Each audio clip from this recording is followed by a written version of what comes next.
Opa, meu nome é Reply, e se você não sabe o que é Barbie, você provavelmente vive embaixo de uma pedra. Mas por quê? Nesse vídeo, eu quero encontrar a resposta. E hoje, eu vou falar de espionagem, polêmicas, manipulação da indústria e ameaças de morte no mundo cor-de-rosa. Mas bora começar pelo começo. Em 1959, Ruth Handler, mãe de 2 filhos, viu sua filha, Bárbara, brincar com bonecas de papel. O que Ruth achou curioso foi que sua filha fingia que as bonecas eram adultas, mesmo que elas claramente tivessem uma aparência infantil. Então Ruth teve uma ideia, o que não era comum para mulheres naquela época. Ela pensou: a maioria dos brinquedos é feita para parecerem com bebês ou crianças. Será que existe uma demanda de mercado que me permita criar um monopólio industrial no ramo de brinquedos com bonecas que imitem adultos? Afinal, enquanto os meninos têm carrinhos, aviões, ferramentas, kits de ciências, as meninas tinham quase todos os brinquedos feitos de papel, tirando, é claro, os fogõezinhos, os jogos de panela e bebês. Então ela fez o que uma boa mulher na época faria.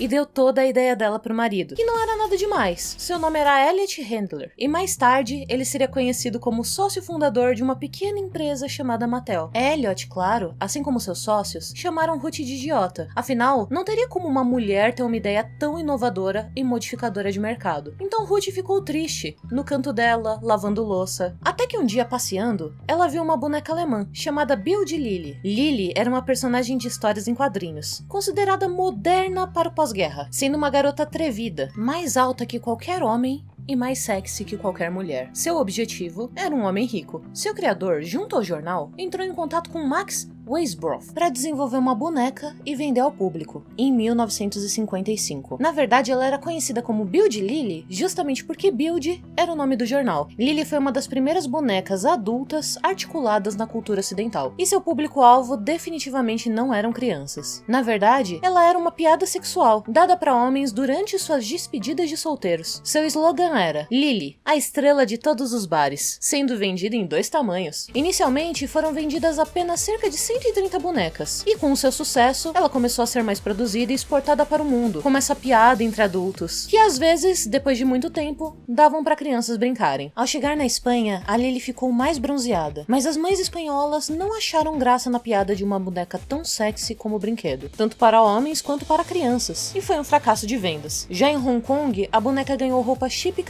e olhos mais parecidos com os dos chineses. A Ruth então decidiu comprar uma Lilly e mostrar para o marido, não tendo desistido da ideia de 1955. Então, em 1959, a Barbie foi lançada, um claro plágio da Lilly. Para silenciar as acusações, nosso amigo Elliot, orientado novamente pela esposa, que agora ele ouvia todos os conselhos, comprou os direitos comerciais da Lilly em 1964, encerrando de vez sua produção e calando a boca desse escândalo com dinheiro, como todo bom executivo faz até hoje. Mas o legado de Lilly, para infelicidade dos executivos, não pôde ser apagado ou confundido com o da própria Barbie, graças a Lost Medias que foram recuperadas de um longa-metragem dela de 1958. Para quem tá curioso, a Lilly era uma investigadora sexy desvendando assassinatos na Itália. Aparentemente, apesar de ter ido bem de bilheteria, ele não teve continuações, pois a Lilly era esperta demais e por isso pouco realista. Então, com o silêncio comprado, começaram as adaptações da Barbie, que na verdade foi tirar um pouco da maquiagem. Outro ponto é que a Barbie poderia ser o que quisesse, e ela ia ter a própria casa, o próprio carro, a própria carreira e nenhum marido. Isso não foi apenas um pulo para que crianças entendessem que feminilidade não era diretamente associada com dependência e submissão, mas para que essas crianças que brincavam com essas Barbies crescessem com olhos mais gentis para mulheres desquitadas. E não, definitivamente não é por isso que a Barbie se tornou tão popular. Na década de 50, o segundo maior medo que um pai poderia ter nos Estados Unidos quando ele tinha uma filha era que ela se tornasse promíscua, muito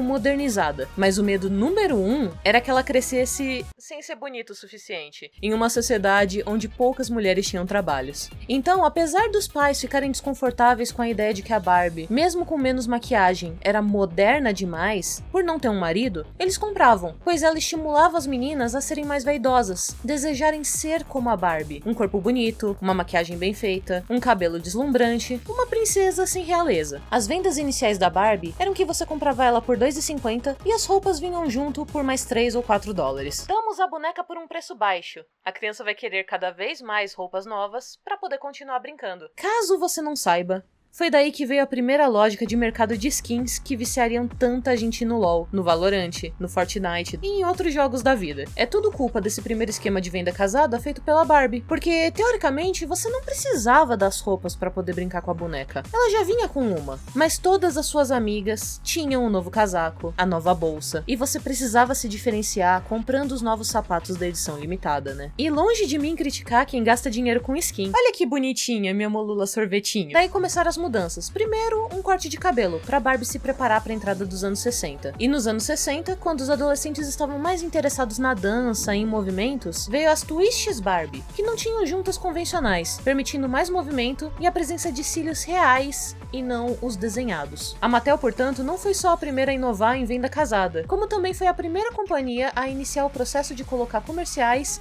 de seus produtos na TV, onde era direcionado no horário dos desenhos para que crianças pedissem para os pais para que eles comprassem os brinquedos para elas. Depois dos anos 60, veio a Living Barbie, que manteve os cílios, aumentou o tamanho do pescoço e dos ombros, ganhou um formato de rosto mais comprido, buscando ficar mais gentil para os padrões, em comparação com a primeira. E tirando a loirice, o que se manteve essencialmente foram apenas os olhos olhando para a esquerda. Pode parecer arbitrário, mas tinha um motivo para os olhos não olharem diretamente para alguém, que eu já vou contar. Agora nos anos 60 ela podia mover as mãos, coisa que nenhuma boneca tinha feito até então. E o que é dito em muitos canais especialistas de Barbie que existem é que é praticamente impossível não comparar essa pequena liberdade das mãos com a liberdade que as mulheres estavam tendo na época, em poderem começar a estudar e andar mais livremente sem tantos julgamentos. A Malibu Barbie dos anos 60 foi revolucionária. E sabe por quê? Porque essa foi a primeira boneca Barbie que não estava olhando para os lados, mas para frente, diretamente para as pessoas. E claro que isso também acaba sendo associado com a liberdade feminina que despontava, onde a submissão de olhar para o lado e não de frente para as coisas não era mais algo tão desejado pelas meninas mais jovens. Elas queriam saber que a Barbie enfrentava as coisas, olhava para as coisas e não só aceitava as coisas. Agora, a Barbie era bronzeada, pois esse era o novo padrão de beleza, sem muita maquiagem ainda e sem cílios tão longos. Foi a Barbie mais vendida da época e um dos brinquedos mais vendidos do mundo também. Mas a verdadeira mudança da década veio em 77, com a Superstar Barbie, que faria o grande reboot da Barbie. O rosto é completamente diferente e foi a primeira Barbie a ser vendida com o intuito de demonstrar que ia sair, que ia pra farra. Era anos 70, era discoteca, globos brilhantes e era tudo isso que as crianças queriam ver e imaginar. Foi extremamente abrupto o que aconteceu com a Barbie, e de uma vibe completamente natural e bronzeada pelo sol, em um meio mais comportado, pra uma boneca completamente produzida. Esse foi o poder do disco. Em 1980, o mundo finalmente estava mudando, e com isso veio a primeira Barbie negra. Ela era deslumbrante, vindo com uma das roupas mais bonitas da época. E é claro que tem alguns relatos de pais que compraram a boneca só pelos acessórios, para poder entregar para as crianças brincarem com as bonecas brancas. Talvez o mundo não tivesse mudado tanto ainda. Mulheres no início dos anos 80 começavam a entrar na vida corporativa, como secretárias, assistentes, e não só mais em áreas como enfermaria e aviação. Então veio a Day to Night Barbie, em 85, a primeira Barbie e provavelmente boneca vestindo oficialmente um terno.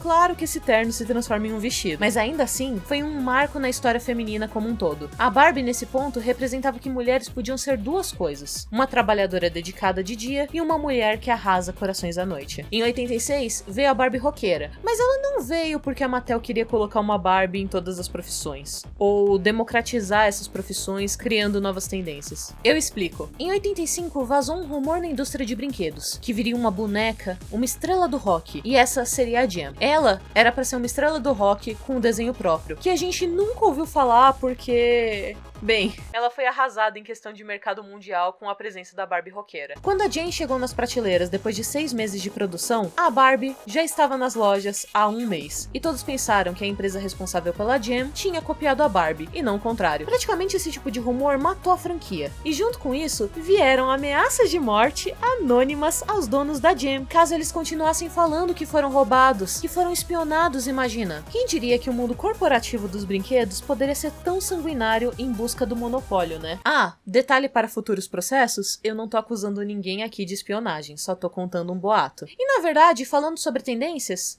olha aqui. Each year, we changed her makeup and changed her appearance and changed her hairstyle, and we tried to conform to the look of the time with each change. We had to anticipate what would be in fashion a year later. Era necessário antecipar as tendências de moda com a Barbie, pois num tempo normal levava um ano para produzir a boneca. Então, ao mesmo tempo em que a moda ditava o que a boneca ia vestir, todas as meninas queriam se vestir como a Barbie. Então a Barbie, por consequência, ditava a moda. Uma curiosidade é que a estilista da Barbie também foi uma mulher desde o começo, e foi financiada pela empresa para poder visitar Paris em todas as coleções, descobrir quais seriam as tendências e antecipar a criação das roupas para as bonecas nos Estados Unidos 6 meses antes da moda chegar lá. Para o mercado de brinquedos funcionar, é necessário se criar a tendência. E embora esse seja o lado bonito da coisa, é comprovado que espiões de bonecas existem no mercado até hoje, contratado por empresas que obviamente eu não mencionei nesse vídeo. Em 1992, veio o recorde de vendas de todas as Barbies. O nome dela era Totally Hair Barbie, que novamente, sob a direção da Ruth, identificou uma tendência de mercado inovadora e se aproveitou disso. O modo mais comum que as crianças brincavam com a Barbie era penteando o cabelo da boneca. Então, eles investiram numa tecnologia para aumentar a quantidade de fios que poderiam ir na cabeça de plástico, assim como o comprimento do cabelo. E em 1990, veio também o slogan que consagraria a Barbie como a melhor boneca, que muitas mães começaram a dizer pras filhas inconscientemente depois de ver nos comerciais. Garotas podem fazer qualquer coisa, e você pode ser o que quiser. E esse foi o marco, o ponto final, com uma jogada de marketing que consagrou a Barbie como a boneca para a garota moderna. Se ainda não ficou claro a importância da Barbie porque ela continua sendo só uma boneca pra você, deixa eu te contar mais algumas coisas. Em 2019, a Barbie foi o primeiro objeto a ganhar o prêmio CFDA. Eu sei o que parece em português, mas na verdade é o Conselho de Fashion Design da América. Basicamente o Oscar da indústria da moda. Apesar de bonecas fashion não destinadas a crianças existirem desde o século XIV, como mini manequins e posteriormente como bonecas de moda, que voltaram a ser atuantes na França em 1900, sempre teve uma pequena rivalidade entre a França e a Alemanha de como se deveriam vestir bonecas com cara de bebê, onde se estabeleceu uma diferença. Enquanto as bonecas de moda francesa visavam um público rico, custando os olhos da cara, as bonecas estadunidenses buscavam suas vendas para a classe média em ascensão. A Barbie, portanto, desde o começo foi interligada com a moda, como se pode ver até nos comerciais. E isso para justificar por que ela teria tantas peças de roupas, e não por causa do esquema de venda casada que eu já expliquei antes, claro. Se tornando, inclusive, a primeira presidente mulher dos Estados Unidos, com roupas que eram a maior tendência entre as primeiras damas da época. Não se sabe se foi a Barbie que fez o modelo da roupa, ou se foram as primeiras damas que fizeram o modelo da Barbie. Já em 2016, a Barbie apareceu com 3 tamanhos de corpos diferentes,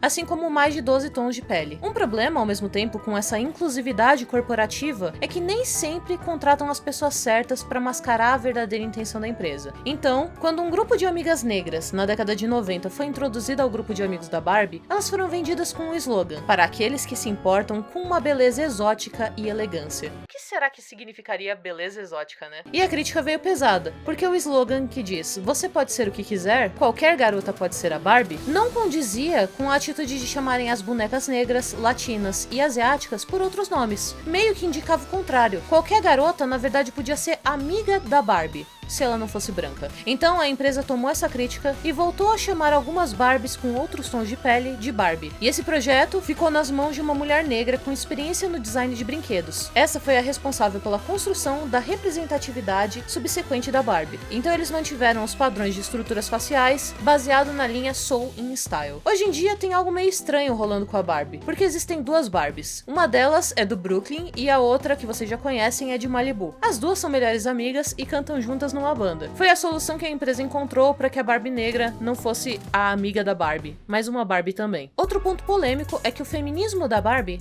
é apenas o feminismo que agrada o mainstream. Então, ela se importa consigo, é independente, cuida do meio ambiente, mas ela não quebra padrões de beleza para poder se sentir confortável. Sempre está alinhada com as tendências impostas pela indústria da moda. Ela não é quem ela quer ser, mas quem o modelo de pessoa mais bem-sucedida na figura de uma mulher que você poderia ser para as massas. Ainda também há a crítica de que a Barbie, vendida como plus size, na verdade é mais magra que uma mulher britânica de médio peso. Então, elas não são plus size na verdade. Embora eles tenham acrescentado 3 tamanhos diferentes, elas continuam longe da média. E falando em polêmica, Essas não são as únicas. Tiveram várias decisões tomadas pela empresa que foram controversas ao longo das gerações. Então eu separei uma lista de Barbies complicadas. A primeira é a Barbie escoteira. Por colocar a Barbie vestida de escoteira, disseram que ela estava passando uma imagem irrealista de corpo para meninas pequenas. Afinal, escoteira é algo que você só pode ser até os seus 12 anos, né? É impossível existir uma escoteira adulta. A Growing Up Skipper. A Growing Up Skipper foi uma Barbie que podia crescer e aumentar o tamanho do peito conforme o movimento do braço. Falaram que ela estava sexualizando meninas passando pela puberdade. A Oreo Barbie. Fizeram uma Barbie branca e uma negra. O problema é que negros estadunidenses afirmaram que a palavra Oreo era negativa, já que remetia a uma pessoa negra que tenta agir como branca e negar as próprias origens. Seria algo como dizer aqui no Brasil: ah, você é negro, mas por dentro você tem alma de branco. Barbie Video Girl. Bem, parece até uma ideia inocente. Tem uma câmera no lado da frente e dá pra ver o vídeo pelas costas, que tá sendo gravado em 144p. O problema foi que o FBI não gostou da ideia, dizendo que a Barbie poderia ser hackeada e usada por molestadores. Barbie grávida. A Barbie grávida que conhecemos não foi a primeira que foi feita, mas sempre causou problemas pra empresa. Aparentemente, não importa se é 2003, 2010 ou 1950. Se é a Barbie ou se é uma amiga dela, a família tradicional americana não quer explicar de onde vêm os bebês. Barbie engenheira da computação. Esse é um caso bem curioso. A Barbie, como você sabe, já teve quase todas as profissões. Que mal seria ela ser uma engenheira de computação, né? Então, é que ela vinha com um livro explicando a profissão através de uma aventura da Barbie. Nessa aventura, ela tinha 2 colegas homens que precisavam ajudar ela em tudo depois dela ter acidentalmente infectado os computadores da empresa com um vírus. Nessa aventura, ela também não é realmente uma engenheira de computação propriamente programando, e sim uma designer de jogo. Barbie babá. Bem, a Barbie é babá em metade dos filmes que ela estrela. Então, qual seria a polêmica nisso, né? Bem, no encarte da Barbie babá de 1965, vinha ensinando como perder peso para crianças, com só uma instrução: não coma. Ela também vinha acompanhada de uma balança que dizia que a Barbie tinha 49 quilos, algo bem irrealista para uma mulher que em teoria mediria 1,75. Em 1992, por fim, veio a mais polêmica, que foi a Teen Talk Barbie, com 4 variações e 4 tipos de adolescente diferentes, programada com mais de 200 frases aleatórias, cada uma com suas específicas. O problema foi que algumas frases eram bem complicadas, ainda mais se julgar que poucas frases dessas variações eram repetidas entre as 4 bonecas.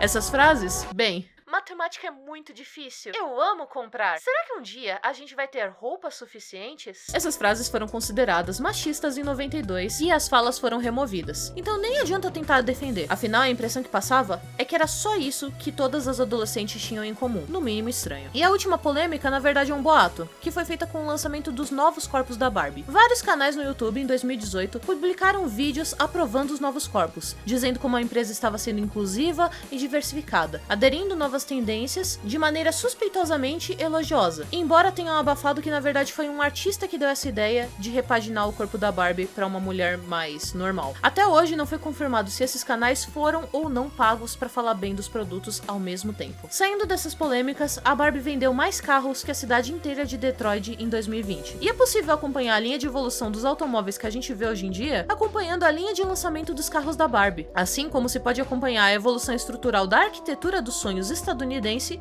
com a casa dos sonhos da Barbie. A Barbie definitivamente mudou muito, e dá pra contar um pequeno pedaço da história só vendo a trajetória evolutiva dela. Com a era digital, a Barbie ganhou até um vestido touchscreen em 2013, assim como a Barbie Extra veio pra acompanhar a moda da geração Z. E claro, atualmente ela já teve mais de 136 empregos, o que leva a uma piada muito feia, que é quando a Barbie vai ter o emprego mais antigo de todos. Muitos tentaram alterar a história do brinquedo, afinal, existem histórias mais bonitas de se contar do que outras. Algumas que parecem mais sonhos do que o mundo real. E é meio que pra isso que a Barbie serviu desde o começo, pelo menos pras crianças. Barbie is a prop for everyone to dream through.